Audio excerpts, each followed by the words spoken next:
for our press conference. My name is Tim Roy, and for the last 26 years, I've had one of the great jobs in the world, and that is to be the radio announcer for the Golden State Warriors. And glad you're out here tonight to meet our two newest Warriors. And welcome to everyone watching online at NBC Sports Bay Area, Warriors.com, and listening on our radio flagship, our partner, 95.7 The Game. Let me introduce the people here on stage. Far to my left, Warriors general manager Bob Myers. Next to him, Jonathan Kuminga, the 7th pick of the 2021 draft. And next to me is Moses Moody from Arkansas, the number 14 pick overall in last night's NBA draft. I'd like some family members to introduce. Down to my right, we have Moses' parents, Kareem and Rona, brother Miles, and his agent reps from Clutch Sports, Rich and Georgia. Welcome today to our press conference. I know that, Jonathan, you have some people here as well. I don't see them seated, but I know that your brother Joel is here, your assistant Gianni is here as well, so we welcome them to the proceeds. Well, last night, big night for the Golden State Warriors, 2 picks in the lottery, and Bob Myers, I know that we're in an era of instant gratification, and I know you really can't judge anything off of the first opinion, but I did read on ESPN.com that somebody was giving you an A last night, so... Hopefully that doesn't turn into an F. I'll blame you guys right here. No, it's exciting, and it's different now. With these guys are 18 years old. You're both 18. I can't believe how young you both are. It's a testament to your hard work, to your family, getting to know both of you over the last couple weeks. It's not like we know each other that well, but I'm impressed by both of you, and thank you to the mom and dad and Joel, your brother. You all did a great job. I wish I could meet your mom and dad one day. But we're excited. And I talk about the character first because that's what's going to make that A grade stick or not. It's going to be what they do from here on out, not what they've done so far. So we're excited to kind of hand them off to our coaches. I can't make them better now, but they certainly can. And it should be fun. Summer League starting like in 15 minutes, so we got to get ready. And don't forget, free agency starts in a day or so too. Man, what a condensed schedule. Jonathan, I wanted to ask you, because you're at the start of a journey, but you just completed one to get to this point. What's that journey been like for you, and has this moment sunk into you yet? I would just say my journey been real good, you know. I've been through this process since I left home, and, you know, it's just a part of the journey, so I'm just working hard to get to where I want to go. And Moses, I guess the same kind of question for you, and you know, obviously it's a family thing. You bring along the family with you on this journey. What's it been like for you to have their support through all this? I mean, my family support's been everything. They've been with me since day one, and they've been with me through this process. And I do feel like oftentimes people are too focused on the goal when they kind of miss out on the journey. But this is a time that I really feel like we can take a step back and appreciate all that we've done and close this chapter, because we're heading on to a new one. Yeah, now the work begins. By the way, for those of the assembled press here, we have some people who have microphones. We have Cole over here. Brett is in the back as well. Just raise your hand. They will come to you with a question. And Bob, I wanted to ask you, and again, just kind of give a rundown. What attracted you to these two talents? Yeah, I mean, a lot. They're different players. I don't know if you guys played against each other ever, but different, and that's good for us. We want players to complement each other. What attracted us most, Tim, was what they are now and what we hope they can be. The skill set, the physical makeup of both of them, the size, the length, the fact that we believe they're both going to work very hard. We think they fit our culture. And to be honest, wings are the hardest things to find in the NBA, whether in the draft or free agency. I mean, you watch the playoffs, it's become a position that has a high premium. And to get two guys like this that hopefully can play as long as kind of Steph and Clay did together would be a dream come true for us and them. So we'll see, Tim. I mean, I've been up here with guys, and it's been great. And sometimes it doesn't work, but I have high hopes. I don't want to have 2 lottery picks up here anymore. That means we didn't make the playoffs. That's not your guys' fault. That's our fault. But you're coming to a good place. And we're going to need you guys, not right away. If you can play right away, great. But at some point, you'll be the veteran. So we're excited to watch them grow, Tim, and And if they can help us now, that's great. But I think they have practice tomorrow, so we'll see how conditioned they are, ready to go. Well, when we're done here, I'm going to go outside to Thrive City, and we'll meet some of the fans and have them talk to our draft picks as well. And last night we were outside Thrive City at the draft, met some great people from Oracle, including Christina. Also want to thank Toby, Ariel, Lisa, Robert, who are here today. Thank you for your support, and thank you for being a longtime partner with the Golden State Warriors. We appreciate having you here, and it's great to see you guys out there last night and having some fun at the draft party. So let's talk a little bit, Moses. I have to ask this question because I was here when he was coaching here. There is a passion about Eric Musselman coaching at Arkansas, and he had that same passion here. What was that like for you? I mean, it's a lot of fun playing with a coach that's that invested in the game. You can feel that passion, and the team kind of feeds off of it. And, you know, with energy like that, it gets contagious, and we all have that same drive throughout the game. Did he ever tell you specifically some things to work on to take your game to the next level? Yeah, before the season, some things that he really wanted me to focus on is making the open shots. Well, we'll worry about the contested shots and all those later, but he wanted to just focus on making the open shots and also rebounding. That's something I put a lot of effort and attention on early in the season. That's because that's what he said he really wanted me to focus on to elevate my game. We have a question down here. Please name and affiliation if you would, and then fire away. Tim. Hi, guys. Janie McCauley from the Associated Press. Thanks for doing this, and congratulations.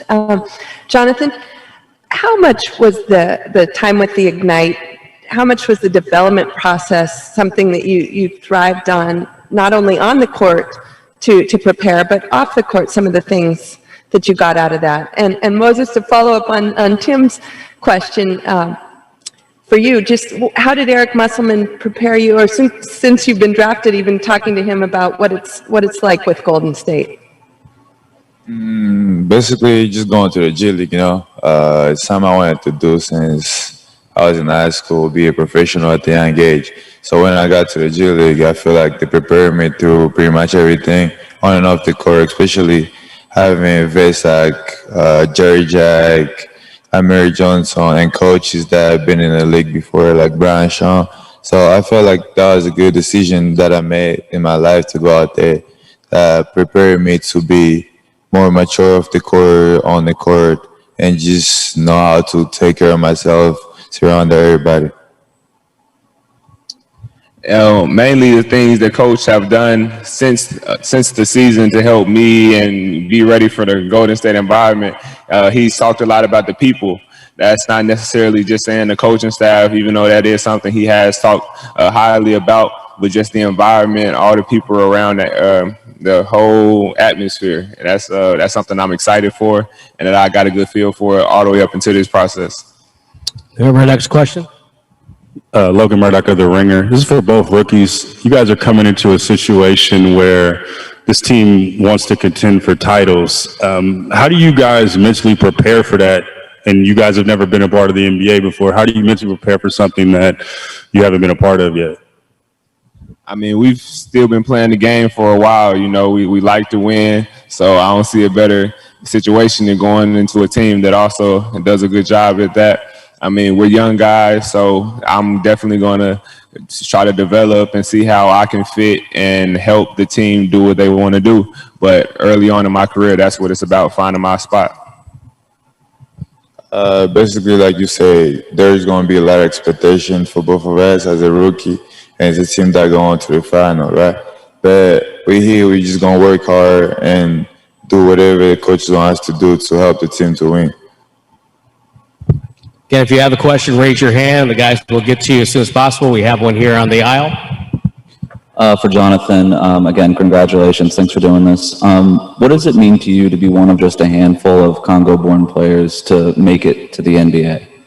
That means a lot. You know, basically, hometown where I came from, if you see back in the history of the NBA, there's not that many people that got to the NBA from there. So I feel like I'm the first person, and, you know, I got that chip in my back. That's why I always work hard to make everybody proud from where I come from.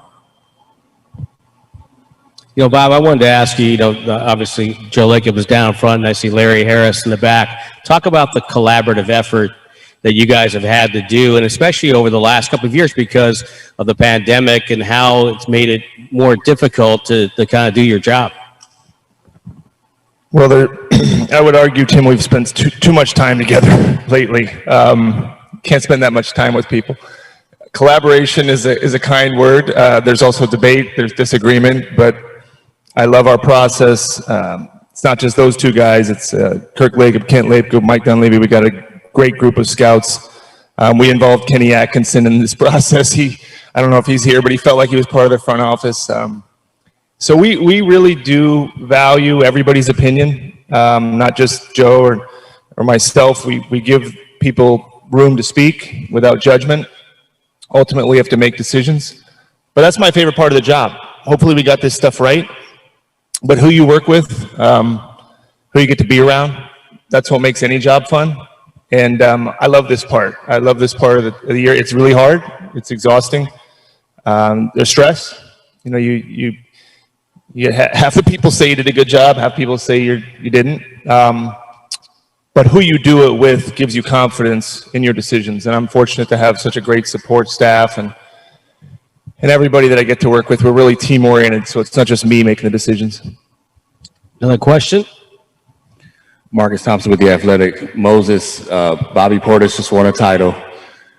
Joe Johnson still cooking in Big Three. You get drafted number 7. What's going on with the Little Rock hoop scene, and what built you? I think, we're getting a little bit of recognition for what's there. I mean, there's a lot of good players there, and it's a hard journey.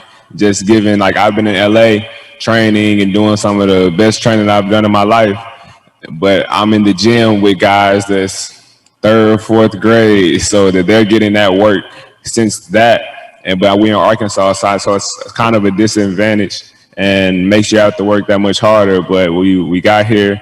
The guys that have done great things, they give back to the city and show a lot of love. That's definitely something I admire about Joe Johnson, because coming up, he was in the league, but still playing in local leagues and putting on tournaments. So that's something I really do admire about him. A question? Yeah, Anthony Slater with The Athletic. Do either of you have any connections with current players on the Warriors? Moses, I know you've talked a little bit with Draymond, but and have you had any conversations with them the last 24 hours or so? Yeah, Draymond texted me yesterday right after, just saying, welcome to the family, casual things. I talked to Steph and Clay. They were both at one of my workouts. So I talked to them a little bit afterwards. Jonathan, Pascal. I wanted to ask you a question. I'm sorry, Moses, about playing the G League Ignite, because you had a chance to play with a former Warrior, Jarrett Jack, who was here right at the beginning of our great run, and you played for Brian Shaw, who's from Oakland, and also a former Warrior, albeit a short time.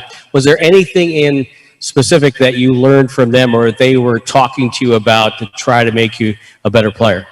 I'll go with Jerry Jack first. Just being around Jerry Jack means a lot, because, he used to push me pretty much every day. He used to be there talking to me every time, especially if you're in the game. You can't hear him on the bench screaming, yeah, JK, you're doing good.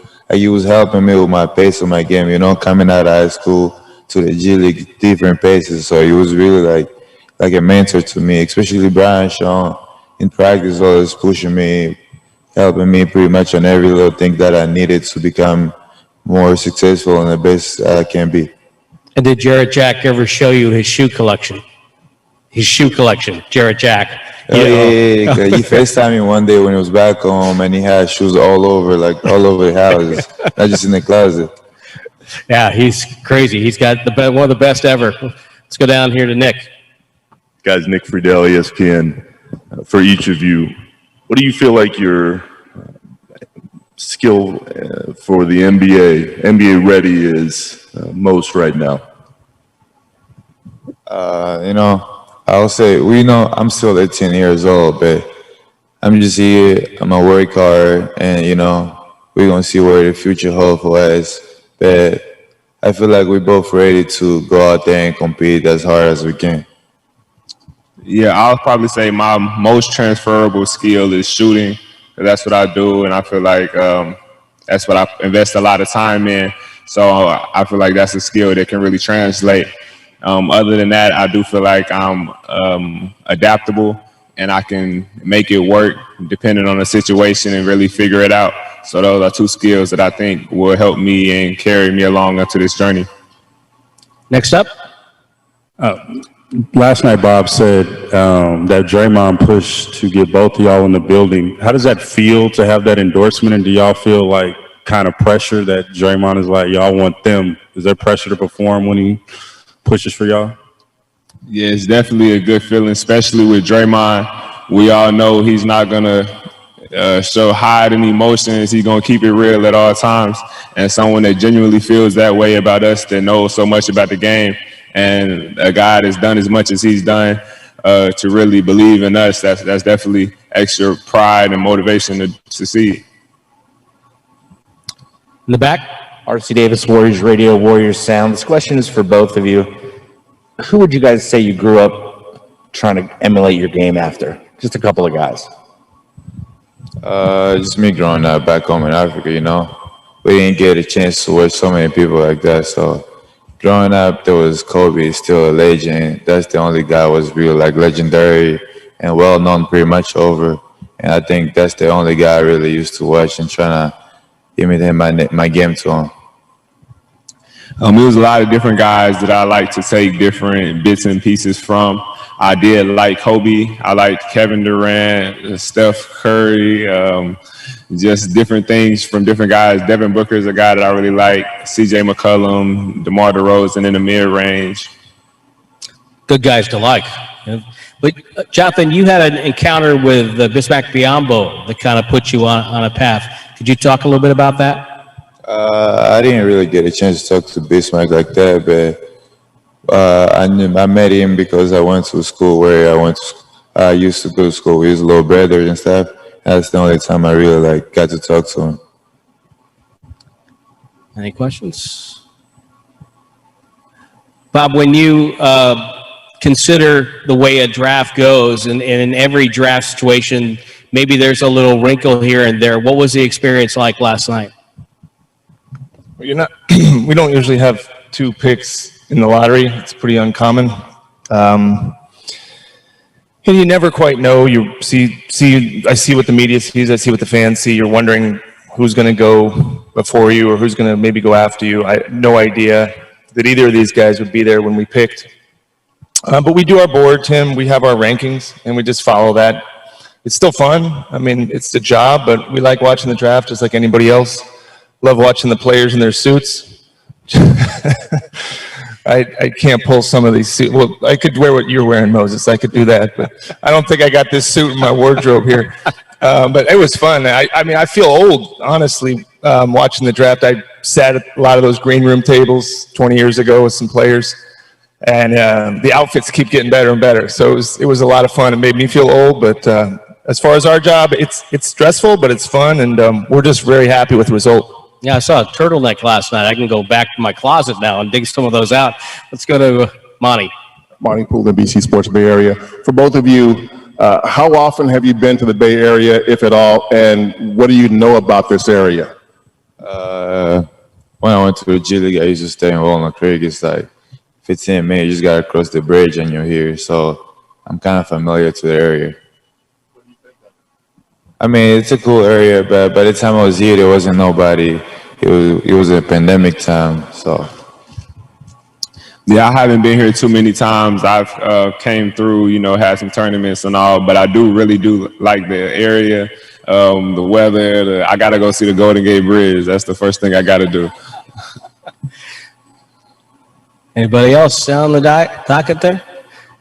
Yeah, Moses, when you came into this draft, you were thinking about what you wanted to do with your NBA career. Now that it's here, now that it's starting, what would you like to accomplish? What are the things you want to get better at, right away? Right away, I would definitely say honing my skills that I feel like got me in this chair, which is shooting, defense, and just playing with my head. And just small things like that, but then also want to expand my game and work on creating my own shot and just playing within the flow of the game. And Jonathan, at what point did you realize that the NBA was a possibility, that there was a career there for you? My freshman year, when I learned English and came to America, and when I saw that this is the process, you gotta go through it, and I felt like I was working hard, and I knew at some point I was gonna be an NBA player. Can I ask a question, Tim? Of these, I saw you guys, you picked 00 and you picked number 4. Why'd you guys pick those numbers? I'm just curious. I usually rock with 0, and then I spoke to one of the guys. He told me I can't take 0 because somebody else has it. Is that true? Just some, we can't, is 0 not available? We don't have Raymond? We'll figure this out right now. Gilbert You can maybe Arenas. get 0 if you want 0. I don't know. Nah, it's somebody else. You want just 0? I don't think anybody, does anybody have that? Somebody's got it? Gary. I think you can have it. You want it? I'm gonna speak. You just got to buy it from me. No. No, but we can talk about it. But fly 4, Moses. 4 is a number that I really do like. There's 4 members of my immediate family. There's 4 of me and my closest friends. It's just a number that keeps popping up in my life. So I like to represent that.